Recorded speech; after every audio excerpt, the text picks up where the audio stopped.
প্রিয় ছাত্রছাত্রীরা, আজকের এই ভিডিওতে আমরা আরও একটি সুন্দর প্রশ্নের সমাধান করব। এটি দ্বাদশ শ্রেণীর স্থির তড়িৎ অধ্যায়ের প্রশ্ন। প্রশ্নে কি বলা হয়েছে একবার দেখে নাও প্রশ্নটা। না, আর ব্যাসার্ধের একটি বৃত্তাকার তারে মোট আধানের পরিমাণ হচ্ছে কিউ। মানে এই পুরো তারে আধান আছে, আমি ধরে নিয়েছি আধানটা হচ্ছে ধনাত্মক আধান, আর কতটা আধান আছে কিউ পরিমাণ আধান আছে। এটাও বলা হয়েছে যে ওই আধান তারটিতে সুষমভাবে বণ্টিত আছে, মানে পুরো আধানটি কোনো এক জায়গায় জড়ো হয়ে নেই, তার চারদিকে ছড়িয়ে আছে আধানটি। আর কেমনভাবে ছড়িয়ে আছে? সুষমভাবে ছড়িয়ে আছে। কথাটির মানে হচ্ছে যে তারের সমস্ত অংশে আধানের পরিমাণ সমান। যদি এইখানে তুমি একটা ছোট্ট দৈর্ঘ্য নাও, আমি সাপোজ একটা মানে তর্কের সাপেক্ষে বলছি, আমি এখানে যদি 1 সেমি দৈর্ঘ্য নিই, তাহলে এখানে ঠিক যতটা আধান পাওয়া যাবে অন্য যে কোনো জায়গায় যদি 1 সেমি দৈর্ঘ্য নেওয়া হয়, এখানে বা এখানে যদি কোনো জায়গায় 1 সেমি দৈর্ঘ্যের তার নেওয়া হয়, তাহলে সেই সমস্ত অংশে সমান আধান থাকবে, সুষমভাবে বণ্টিত আছে। কথাটার মানে হচ্ছে এটি। মানে আমি তোমাদের একটা উদাহরণ দিয়ে বোঝাচ্ছি। যেমন এটা একটা অর্ধবৃত্তাকার তার, হ্যাঁ না? তাহলে তারটির দৈর্ঘ্য আমরা বার করতে পারি। আমরা জানি বৃত্তের পরিধি 2πr, তাহলে এটা অর্ধবৃত্ত, তাহলে অর্ধবৃত্তের পরিধি কত হবে? πr, অর্থাৎ তারটির দৈর্ঘ্য হচ্ছে πr। এটা হচ্ছে তারটির দৈর্ঘ্য πr। আচ্ছা, তাহলে πr দৈর্ঘ্যে আধান কতটি আছে? এখানে প্রশ্নে বলা আছে আধানের পরিমাণ হচ্ছে কিউ। তাহলে πr দৈর্ঘ্যে আধান আছে কিউ, πr দৈর্ঘ্যে আধান আছে কিউ। তাহলে আমি যদি বলি একক দৈর্ঘ্যে কত আধান আছে? না, একক দৈর্ঘ্যে আধান আছে কিউ ভাজিত πr। এই যে একক দৈর্ঘ্যে যে আধানটি ছড়িয়ে আছে এটাকে বলা হয় রৈখিক আধান ঘনত্ব। এটাকে আমরা ল্যামডা দ্বারা প্রকাশ করতে পারি। ঠিক আছে, এই ফর্মুলাটা একটু পরে আমাদের দরকার হবে, আমি আগের থেকে এটাকে বক্স করে রাখছি। ঠিক আছে, এইবারে আমরা এখানে আমি একটা অক্ষ কল্পনা করছি, এমন একটা অক্ষ এখানে অঙ্কন করছি, যে অক্ষটি এই পুরো তারটিকে সমান দুটো ভাগে ভাগ করেছে, এবং এই অক্ষটি তারটির মানে কেন্দ্রবিন্দু দিয়ে গেছে। তাহলে এই অক্ষটি এই পুরো তারটিকে সমান দুটো ভাগে ভাগ করেছে। এই দিকের দৈর্ঘ্য যতটা, ওই দিকের দৈর্ঘ্য ততটা। ঠিক আছে, এটা আমাদের পরে কাজে লাগবে। এবারে এই পুরো তারটির জন্য আমাদের এই পুরো তারটিতে যে আধানটি ছড়িয়ে আছে তার জন্য এখানে প্রাবল্য বার করতে হবে। এটা একটু তুলনামূলক কঠিন জিনিস, হ্যাঁ না? যদি আমাদের কত সহজ হতো যদি আমাদের প্রশ্নে বলা থাকতো যে কোথাও ধরো একটা বিন্দু আধান আছে, একটা বিন্দু আধান আছে ক্যাপিটাল কিউ, এর জন্য আশেপাশে তড়িৎক্ষেত্র সৃষ্টি হয়েছে, আর সেই তড়িৎক্ষেত্রের মধ্যে একটা বিন্দু আছে, যে বিন্দুটি আধানটি থেকে আর দূরত্বে আছে। যদি বলতো এখানে প্রাবল্য বার করো, কত সুন্দরভাবে আমরা বার করতাম, কত সহজ সূত্র। কিউ সমানই হচ্ছে 1/4πε0। ধরে নিচ্ছে আমাদের মাধ্যমটা বায়ুমাধ্যম, তাহলে ε0 হচ্ছে বায়ুমাধ্যমের তড়িৎ ভেদ্যতা ইন্টু Q/r², হ্যাঁ না? বিন্দু আধান থাকলে খুব সহজে আমরা এই বিন্দুতে প্রাবল্য বার করতাম, কিন্তু এখানে বিন্দু আধান নেই, আধানটা ছড়িয়ে আছে, বিস্তৃত আছে আধানটা। তাহলে কী করে বার করব? ব্যাস, আমরা এই জানা জিনিস দিয়ে আমরা একটা অজানা জিনিসের উত্তর খুঁজে বার করব, অজানা প্রশ্নের উত্তর খুঁজে বার করব। কীভাবে? চলো দেখা যাক। তাহলে আমি ধরে নিচ্ছি এই পুরো তারটার জন্য করা মুশকিল, কারণ আমরা এরকম কোনো ফর্মুলা জানি না, আমাদেরকে বার করতে হবে, নির্ণয় করতে হবে। কিন্তু আমরা জানি যে বিন্দু আধান যদি থাকতো তার জন্য আমরা কোনো বিন্দুতে প্রাবল্য বার করতে পারতাম। তো ধরে নিচ্ছি এই পুরো তারের মধ্যে একটা খুব ছোট্ট অংশ, এই পরিধির উপর আমি খুব একটা ছোট্ট অংশ নিলাম। ধরো এই পরিধির উপর এইটুকু অংশ, আশা করি তোমরা স্ক্রিনে দেখতে পাচ্ছ, খুব ছোট্ট একটা অংশ। এইখানে কিছুটা আধান আছে, আমি বলছি এখানে ডি কিউ আধান আছে এই ছোট্ট অংশে। আচ্ছা, ডি কিউ আধান থেকে এই কেন্দ্রটা কত দূরে আছে? ডি কিউ আধানটা পরিধির উপর আছে, তাহলে কেন্দ্র কত দূরে থাকবে? যেটা হচ্ছে ব্যাসার্ধ, অর্ধবৃত্তের ব্যাসার্ধ। অর্থাৎ এ আধান থেকে এই কেন্দ্রটা কত দূরে আছে? আমাদের আর দূরে আছে, তাই না? ব্যাসার্ধ প্রশ্ন বলাই হয়েছে, ব্যাসার্ধ হচ্ছে আর, এই যে প্রশ্ন বলা আছে আর ব্যাসার্ধ, মানে এই ডি কিউ আধান থেকে কত দূরে আছে? আর দূরে আছে। আর এই আধানটি খুবই ছোট, এই যে এই দৈর্ঘ্যটা এটা ভীষণ ছোট। এই যে এই দৈর্ঘ্যের দুটো প্রান্তবিন্দু, এই প্রান্তবিন্দু আমাদের তারটির কেন্দ্রে এই যে কোণটি করেছে, এই প্রান্তবিন্দুগুলোকে যদি কেন্দ্রের সঙ্গে ব্যাসার্ধ দিয়ে যোগ করে দিই, তাহলে এই যে কোণটি করছে এই কোণটি ভীষণ ছোট, এই কোণটিকে আমি বলছি ডি থিতা। ঠিক আছে, তাহলে যদি ব্যাসার্ধ দেওয়া আছে, এই এই পরিধিটা কেন্দ্রে যদি ডি থিতা কোণ করেছে, তাহলে এই অংশের এই অংশের দৈর্ঘ্য, এই ছোট্ট অংশের দৈর্ঘ্য তোমরা বার করতে পারবে। আমরা জানি বৃত্তের পরিধি বা বৃত্তচাপ সমানই হচ্ছে ব্যাসার্ধ ইন্টু ওই বৃত্তচাপটি কেন্দ্রে যে কোণ করেছে সেই কোণটি। তাহলে এই যে এই ছোট্ট অংশটির দৈর্ঘ্য কত? ব্যাসার্ধ ইন্টু কোণ আর ডি থিতা। ঠিক আছে, এইবারে যদি আমাদের এই একক দৈর্ঘ্যে আধান ল্যামডা হয়, যার মানটা আমাদের এখানে লেখা আছে কিউ বাই পাই আর। তাহলে এই আর ডি থিতা দৈর্ঘ্যে আধান কত হবে? একক দৈর্ঘ্যে আধান ল্যামডা, তাহলে আর ডি থিতা দৈর্ঘ্যে আধান কত হবে? ল্যামডা ইন্টু আর ডি থিতা, তাই না? এইবারে ল্যামডার মানটা হচ্ছে কিউ বাই পাই আর, এর সঙ্গে গুণ আছে আর ডি থিতা, এখানে আর আর ক্যান্সেল হয়ে যাবে, তাহলে আমাদের পড়ে আসে q by pi into d theta. এই যে এই আধানটাকে আমরা ডি কিউ আধান বলছি, এটাই হচ্ছে আমাদের ডি কিউ আধান। আমাদের মানটা পরে দরকার হবে না, আপাতত ধরে নাও এখানে ডি কিউ আধান আছে। আর ডি কিউ আধানের জন্য এই বিন্দুতে প্রাবল্য বার করতে পারবো না, এটা তো বিন্দু আধান, খুবই ছোট্ট একটা আধান নিয়েছি, বিন্দু আধান। তাহলে বিন্দু আধান, তার থেকে এই বিন্দু দূরত্ব কত? আর দূরত্বে আছে, তাই না? তাহলে আর ডি কিউ আধান থেকে আর দূরত্ব থাকা কোনো একটা বিন্দুতে প্রাবল্য, ফর্মুলা তো আমরা এখানে লিখিয়ে দিয়েছি। তাই প্রাবল্য কত হবে? ডি কিউ আধানের জন্য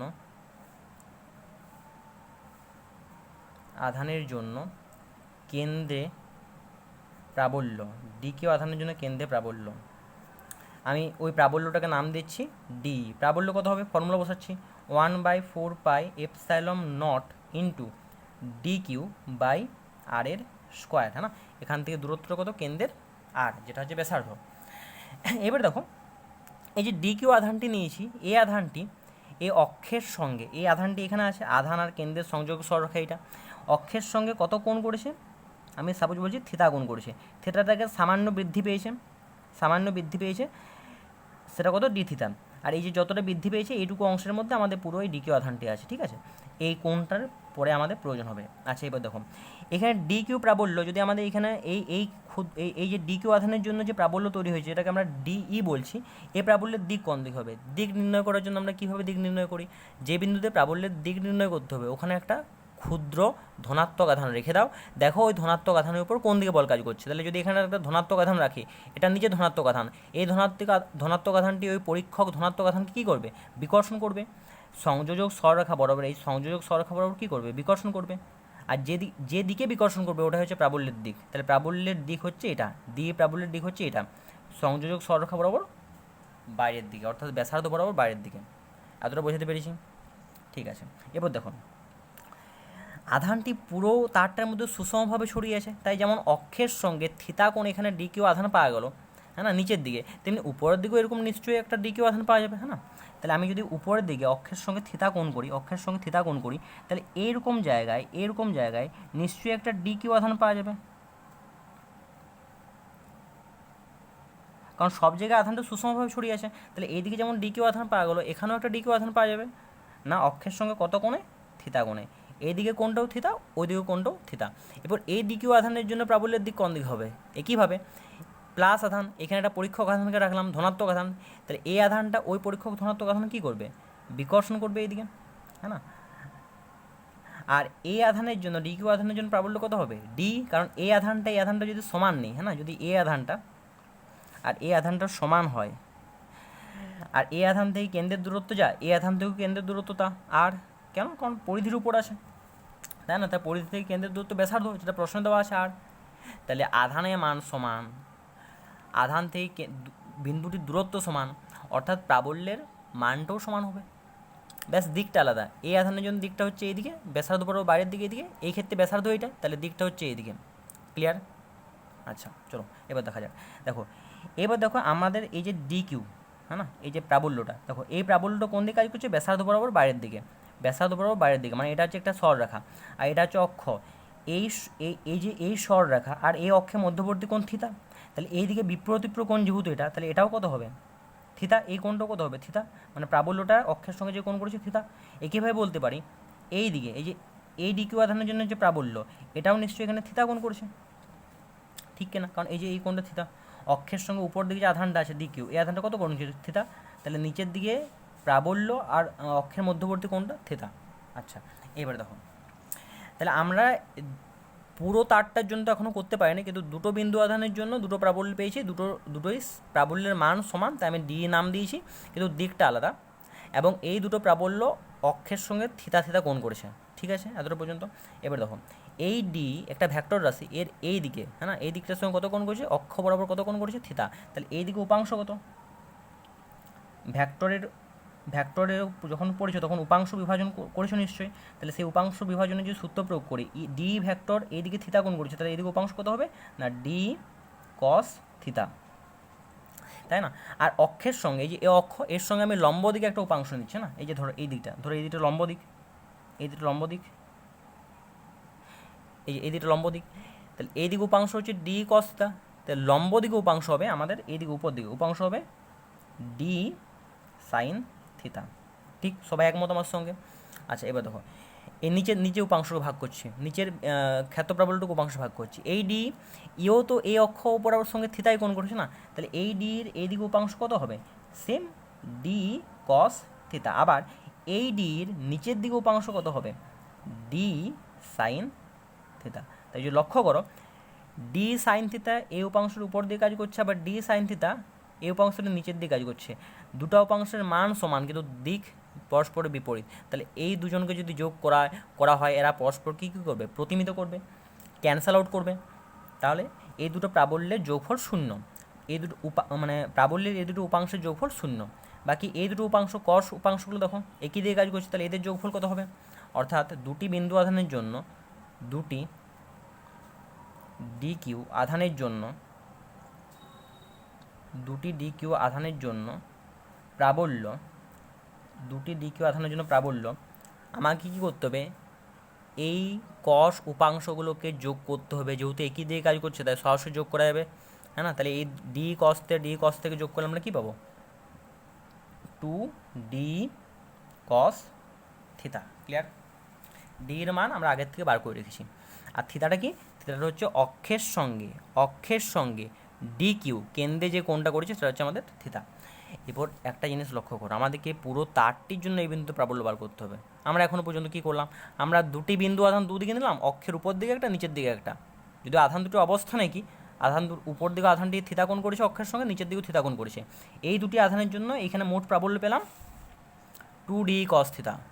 এরকম না জানি কত ডি কিউ আধান আছে এই পুরো তারটির উপর, কারণ এটা ক্ষুদ্র আধান, একটা বিন্দু আধান, তো এরকম অসংখ্য বিন্দু আধান আছে, তাই সবার জন্য যদি প্রাবল্য বার করতে হয় তাহলে এরকম আমাকে এইরকম প্রাবল্য বা অসংখ্য প্রাবল্য পাবো, সেই সমস্ত প্রাবল্যকে যোগ করতে হবে।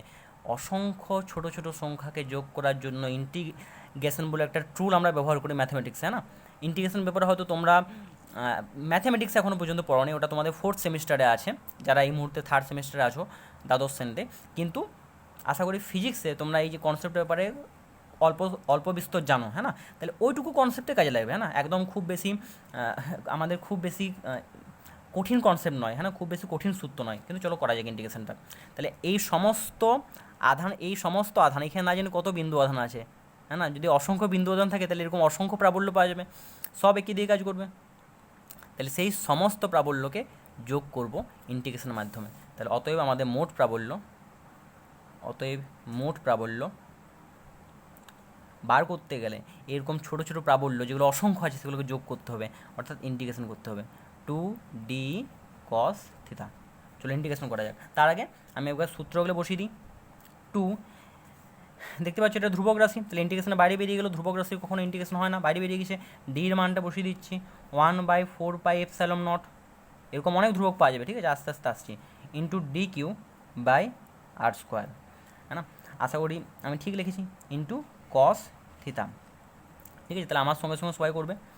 আচ্ছা, এবারে চলো, দুইটা তো বাইরে বেরিয়ে গেছেন, যদিও আরও অনেক ধ্রুবক আছে, চিন্তা করো না, তাহলে ইন্টিগ্রেশন অনেক সহজ হয়ে যাবে শেষ পর্যন্ত। 1/4πε0। এবার ডি কিউর মান আগের থেকে বার করা আছে, ঠিক আছে? এই যে ডি কিউর মান আগের থেকে বার করা আছে, কি q by pi into d theta, তাই ডি কিউর মান বসাচ্ছি এখানে 1/r² তো ছিল, এরপর ডি কিউর মান বসাচ্ছি q by pi into d theta into cos theta. এবার চলো দেখা যায় কী কী ধ্রুবক আছে। 1/4πε0 নির্ঘাত একটা ধ্রুবক, হ্যাঁ না? প্রত্যেকটা মাধ্যমের জন্য এটা একটা ধ্রুবক। 1/r², আর স্কোয়ারটা কি, আর স্কোয়ারটা কী সেন্সে আমরা নিয়েছি, আর স্কোয়ারটা হচ্ছে ডি কিউ আধান থেকে কেন্দ্রের দূরত্ব। এবার আধানটি যেখানেই থাক না কেন, আধানটি ডি কিউ আধানটি এইখানে নাও, বা এইখানে নাও, আধানটি যেখানে থাকে না কেন, আধানটি পরিধির উপরে আসে, আর পরিধি থেকে কেন্দ্রের দূরত্ব সেটা সর্বদা ব্যাসার্ধ, আর ব্যাসার্ধ তো সেম না সমস্ত বিন্দুর জন্য একই, তো তাহলে এই যে আরটা এটা সমস্ত বিন্দুর জন্য কি ধ্রুবক রাশি, পাই একটা ধ্রুবক রাশি, কিউ মোট আধানের পরিমাণ সেটাও কি ধ্রুবক রাশি। তাহলে এই সমস্ত টার্মগুলো যেগুলো ধ্রুবক রাশি, যেগুলো ইন্টিগ্রেশন হবে না, সেগুলো বাইরে বার করে দিচ্ছি। তাই 2 তো আগের থেকেই ছিল, এর সঙ্গে যোগদান করছে 4πε0। আবার এই দিক থেকে আরও আসছে 1/r², এটাও ধ্রুবক রাশি। কিউ ধ্রুবক রাশি, পাই ধ্রুবক রাশি, বাইরে বার করে দাও। শুধুমাত্র কী পড়ে হলো ইন্টিগ্রেশনের ভিতরে? কস থিতা ডি থিতা। আশা করি কস থিতার ইন্টিগ্রেশনের ফর্মুলা তোমাদের জানা আছে। এখান থেকে স্পষ্ট বুঝতে পারছো থিতার সাপেক্ষে ইন্টিগ্রেশন হচ্ছে।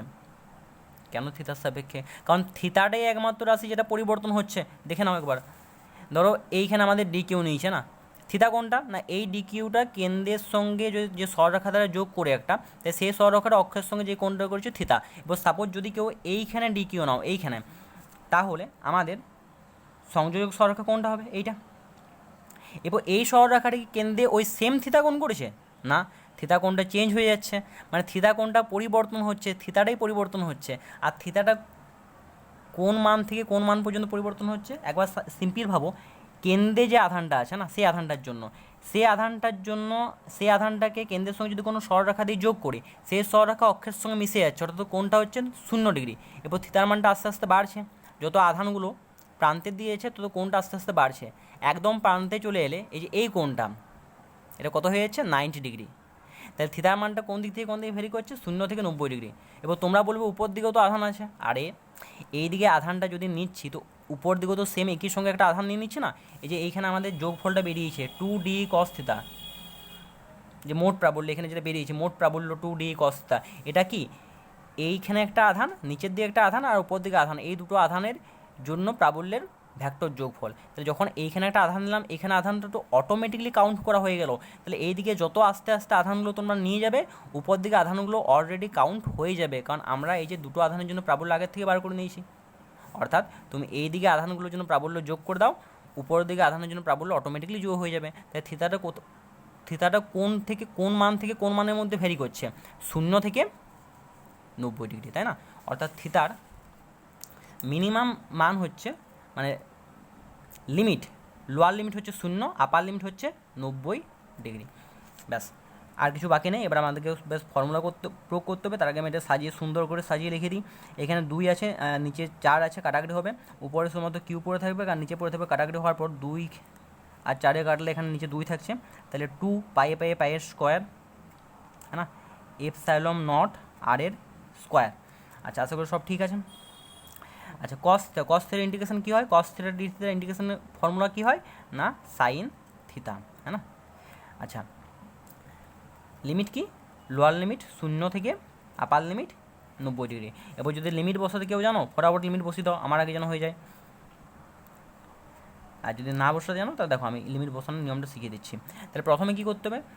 থিতার জায়গায় 90 ডিগ্রি বসাতে হবে, ঠিক আছে? প্রথমে আপার লিমিট বসাতে হয়। তাহলে থিতার জায়গায় যদি 90 ডিগ্রি বসাই, তাহলে সাইন 90 ডিগ্রি, হ্যাঁ না, আপার লিমিট বসানো হয়ে গেছে। এরপর মাইনাস দাও, থিতার জায়গায় এরপর লোয়ার লিমিট বসাও, তাহলে সাইন লোয়ার লিমিট হচ্ছে 0 ডিগ্রি, তাই না? থিতার লোয়ার লিমিট হচ্ছে 0।